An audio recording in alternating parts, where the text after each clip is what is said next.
It's time to mind your business with me, Jamillah Lodge.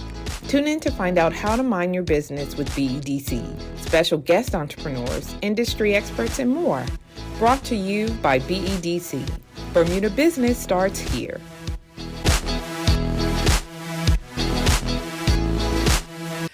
Welcome to Mind Your Business. I'm your host, Jamillah Lodge.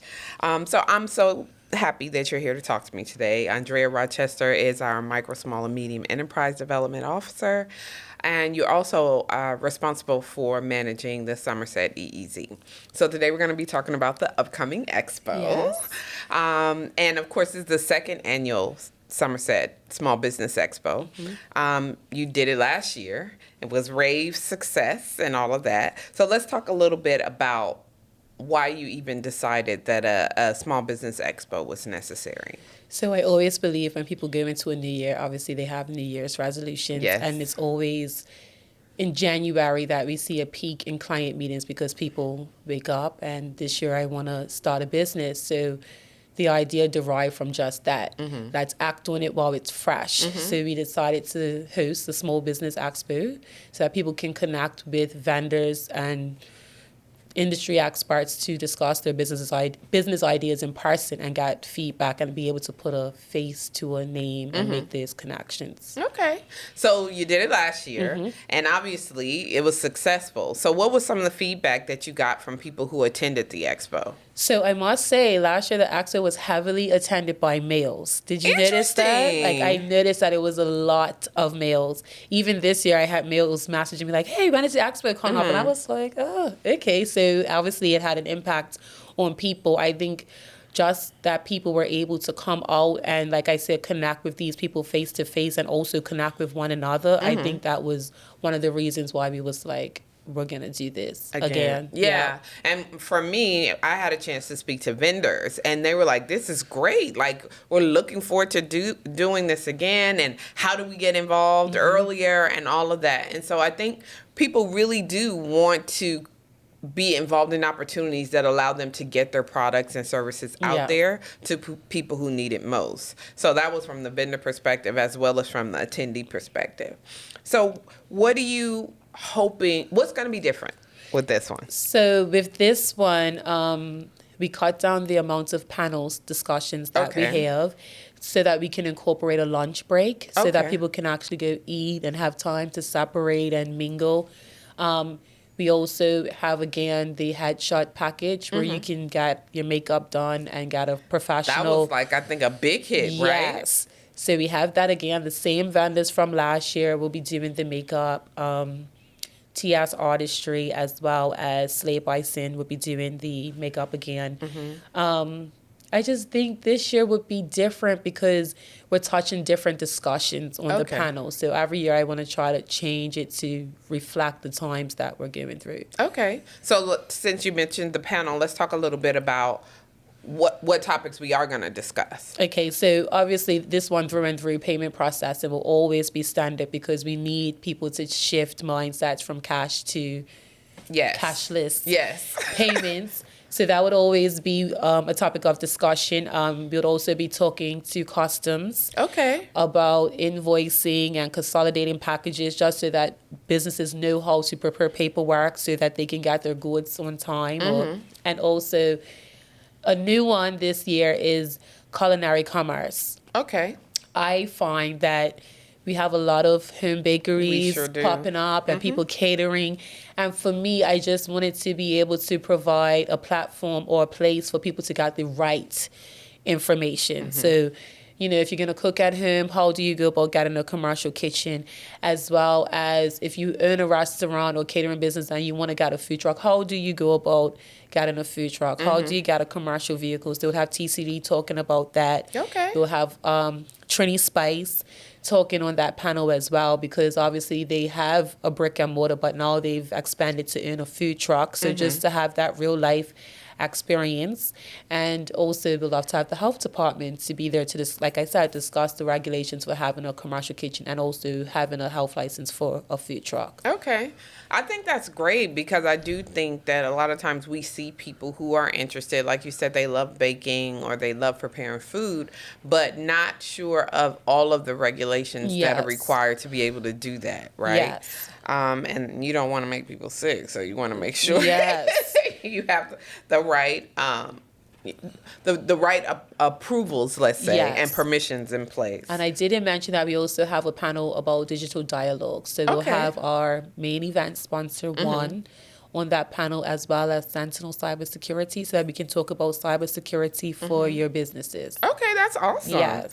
So, I mean, it sounds exciting. I think the combination of sort of a expo or vendor expo with the panel discussions is what I quite enjoyed about the last one. So you're getting a mix. It's not just a vendor experience where you go around and meet the vendors, but you're also getting information that can help your business, which I think was a nice mix.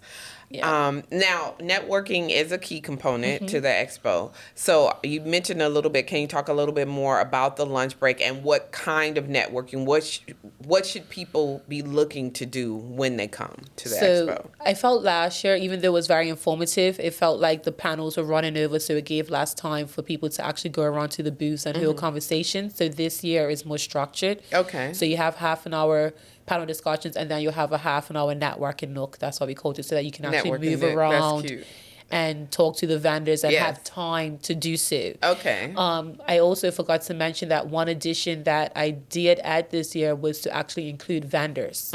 So I opened up 5 spots. So if anyone's listening and you have retail products or Bermudian inspired goods, I have 5 spaces for retail vendors to sign up so that they can be included as well in the experience. So they can sell their goods and that sort of thing. That's nice. So it's a combination of both in one room. Right. Yes. So you did mention that you're going to have a lunch break for attendees as well. So will they be able to purchase food there? Yes. So we're going through Restaurant Week right now. So Willow Bank also is going through having Restaurant Week. So they'll have the restaurant lunch menu available for lunch during the lunch hour. Oh, that's awesome. Yes. That's awesome. So listen, it sounds like it's going to be a fun time. Yes. Let's talk a bit about the timing. Like, when is it going to be happening and how do people sign up and that sort of thing? So it will be happening at Willow Bank, and I don't want people to be like, oh, it's in Somerset, it's only for Somerset. Yeah. It's for everybody. Okay. No matter where you are from, you are welcome to come. You can sign up on bdc.bm, and it's absolutely free to attend. If you wanted to be a vendor, like I discussed, it's $50. And if anybody wanted to have a booth, like a business, it's $150. Okay. All right. So then there's opportunities for all. Yes. And what's the maximum number? Because I know, you don't want to, for the space, right? You can only accommodate so many. So if people are listening, they need to act quickly, it's right? It's so hard because even last year was like a flu, in and out, right? I would say the maximum is about 150 at one point in time. You mean individuals to attend? I want to know how. For the vendors, right? We have 17 vendor spots and 5 retail vendor spots. Okay. Yeah. So you need to sign up quickly then. Quickly. Quickly. Okay. Is it a matter of first come first serve, or are you looking to have the right combination of vendors? Like, are you looking for specific vendors to be in the room? So I feel as if right now, as far as registrations, we have a wide range. Okay. So, I mean, first come, first serve. I'm not going to, be picky. If you want to put your business on display, I feel like that's the right step right there. So come along. Yes. I'm sure those who participated last year would be, excited about coming back because it was so successful. And like I said, the feedback that I got from them was that it was a great opportunity. And of course, BDC will have a booth. Yes, we will. So we will be able to talk about some of the products and services that we have on offer. What do you think people who attend the expo should be looking forward to experiencing? I believe they should be looking forward to experiencing something new. Coming out of your comfort zone, being in a space where you feel comfortable to ask questions that you probably wouldn't ask anytime else, as well as being confident enough to want to share your business ideas. Because like I say, you never know who's in the room, from an attendee to a vendor, you never know. So just being able to come out, be open, also bring a business card. I notice we lack that these days. So bring a business card just to be able to keep that network opportunity open, so that people have a way to reach out to you in the future if they want to. And also come to learn, come willing to know that you're going to leave with some knowledge that you didn't come with. Be open to taking notes. Yes. And I think it's important too, because I think as entrepreneurs or vendors, you have information to share as well. Yes. So even though you're coming to learn, don't be afraid to share your own information, because you learn from each other. Like learning is back and forth, is give and take. And I do think that that's important. And we've seen that, right? Yes. So I think creating that space where people do feel comfortable, like you said, to network, but also being open to give feedback as well as receive feedback, I think are some key components as well of a successful networking session. I will also say that I think networking should not just be, I'm just going to go and see what's out here, who's doing what.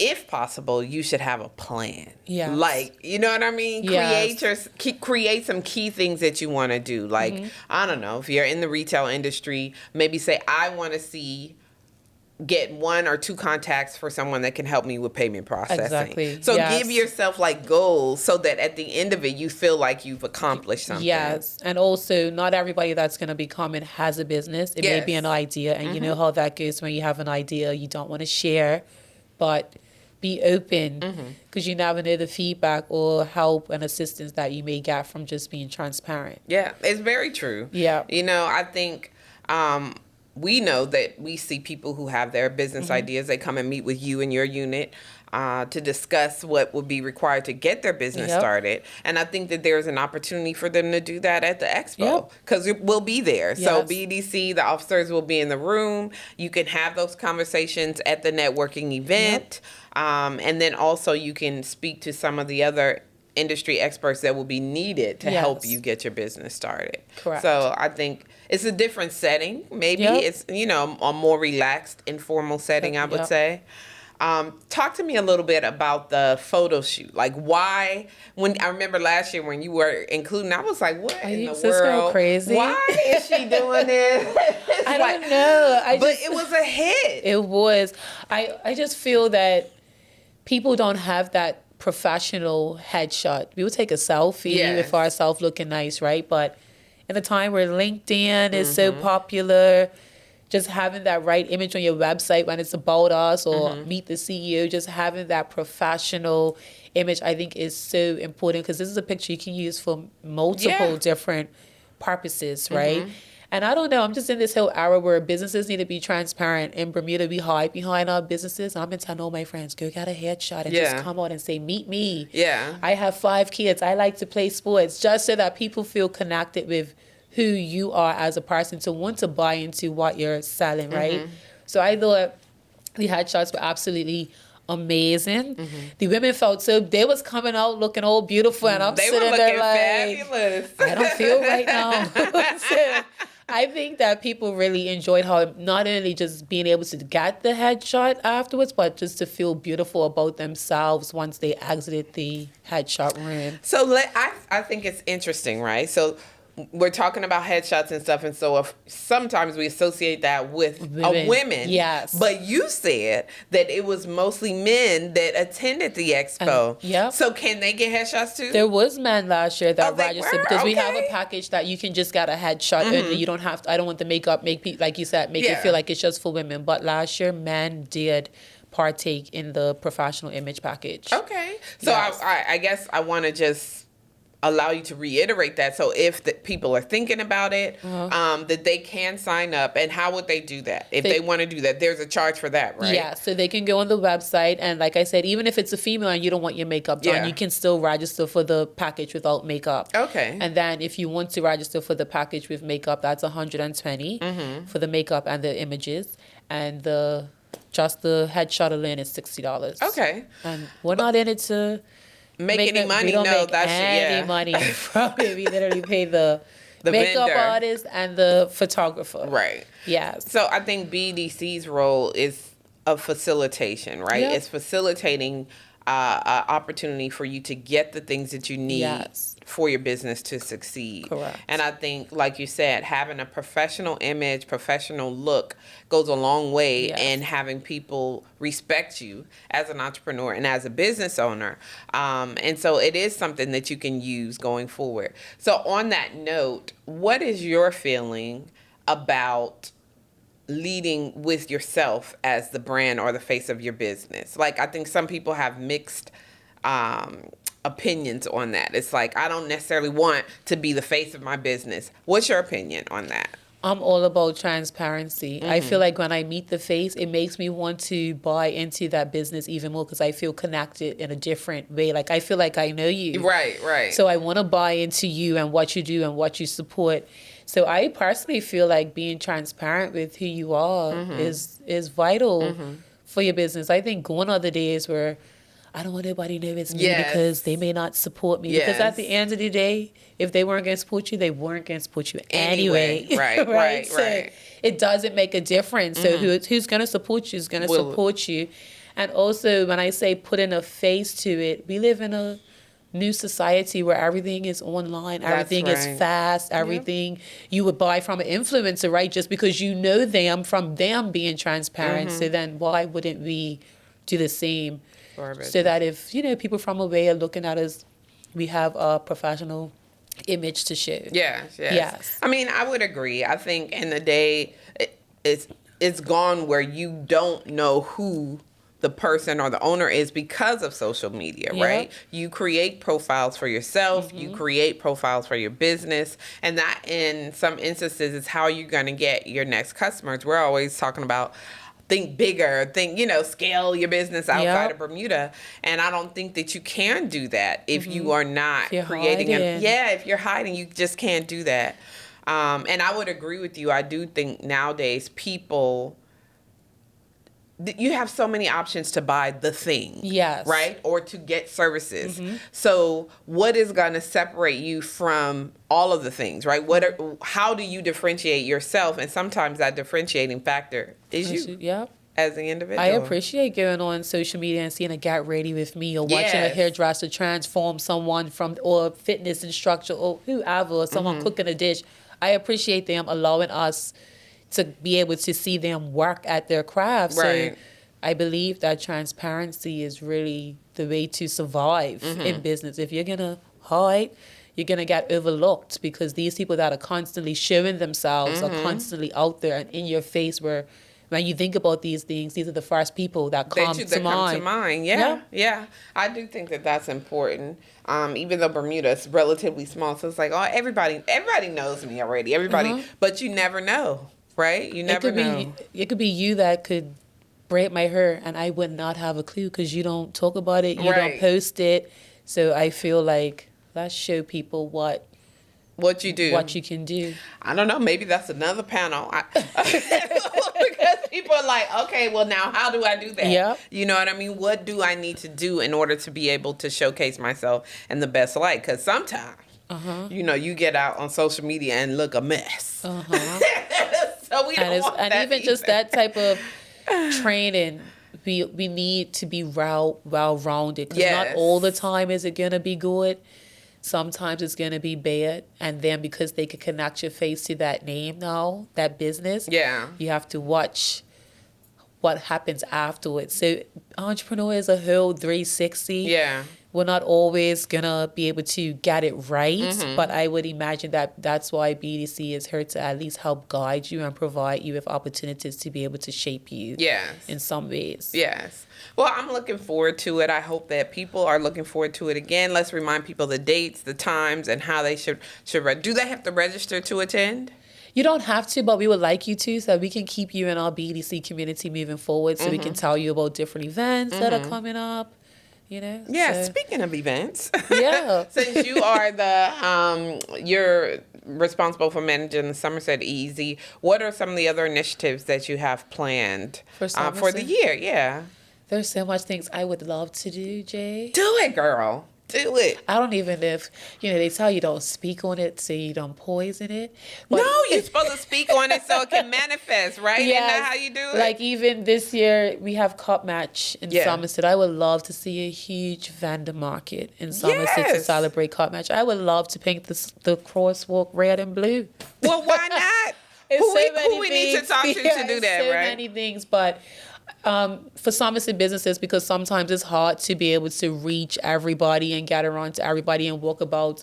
So put my face to and hold me accountable to change that you may want to see, because at the end of the day, I may be the representative for Somerset, but it takes them to tell me what they need, what kind of support. I can make things up that I think would be amazing, but I would love to know, what do you need?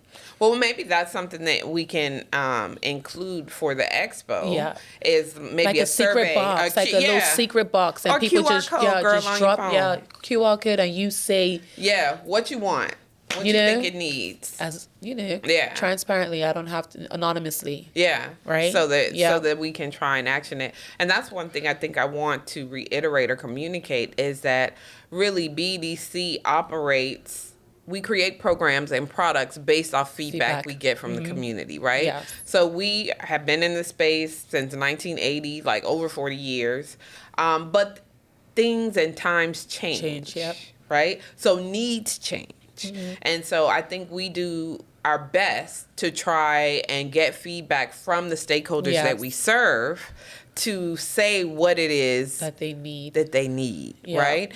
And we don't get it right all the time, but I think that give and take where we say, okay, well, how about this? And you say, no, how about this? We'll stop and do something different. And I think that's really important for people to understand, that we're not just out here just, saying, oh, I think this. We have the ideas, but I think it's better to get... it's just better to be entrepreneur led. Yes. So even if they have some idea in mind, bring it to us and see how we can help you to bring it to life. Because in this last few weeks of 2024, I've heard some amazing ideas and entrepreneur event ideas, and I'm just like, come on, do it. Come on over, do it. Like, we are here to support you. How can we support you? Exactly. Yes. The other thing I wanted to mention is, I think we are in a unique position because you are an entrepreneur. A lot of the officers, all of the officers, I think, are either entrepreneurs or have been entrepreneurs. So even though we try to initiate programs and programming, it's still from the mind of what you need, right? As a business owner. And so with that, coupled with feedback that you get from the other entrepreneurs, I think that is the way, right? That's how we try and create and develop these products. But I do think it's important for people to come out, be open, be ready to share, be ready to receive, so that we can continue to make whatever we're doing here at BDC work for our stakeholder community. Yeah? Yep. All right. Well, you're ready? Are you ready? I'm ready. I'm excited as well. And so what's the date of the expo again? February 3rd. And that's a Saturday, yes. Right? And what's the time? 11 to 4 p.m. Okay. And it's in and out. So you come, get your information. There'll be breaks in between panel discussions. You can stay all day. Yeah. If you see some panel discussion that you think is nice for you, you can come during that time. And are you going to have an agenda so people know when the panel discussions are? Yes, Okay. we'll put it up on the website. Okay. And hopefully we can have a QR code that you can scan once you get in, there, so you just have it all on your phone. We'll make that happen for you. Thank you. You're welcome. Well, listen, it has been great talking to you about this initiative. You always have some great ideas and creative ideas, and I'm always going to tell you to shoot for the moon. Like, I'm never going to say, let's not do it. If we can afford to do it, and if we can have the support to do it, then I think, yeah, let's do it, because at the end of the day, it's going to benefit the people who we serve, which is our small business owners. I agree. Yes. All right, we minded a little business today, Ondreyah. So thank you again for sharing with us. We'll see you at the expo. Yes. And if anybody has any questions or wants to find out more, they can log on to our website at bedc.bm. Yes. And my email is on the page if they have any further questions. Okay, what's your email address? Rochester, ROCHESTER @bedc.bm. All right. Yes. And remember, if you don't mind your business, who will? All right. Thanks for tuning in to Mind Your Business with me, your host, Jamillah Lodge. Tune in next week, Thursday at 4 p.m. because if you don't mind your business, who will? Mind Your Business is brought to you by BEDC. Bermuda Business starts here.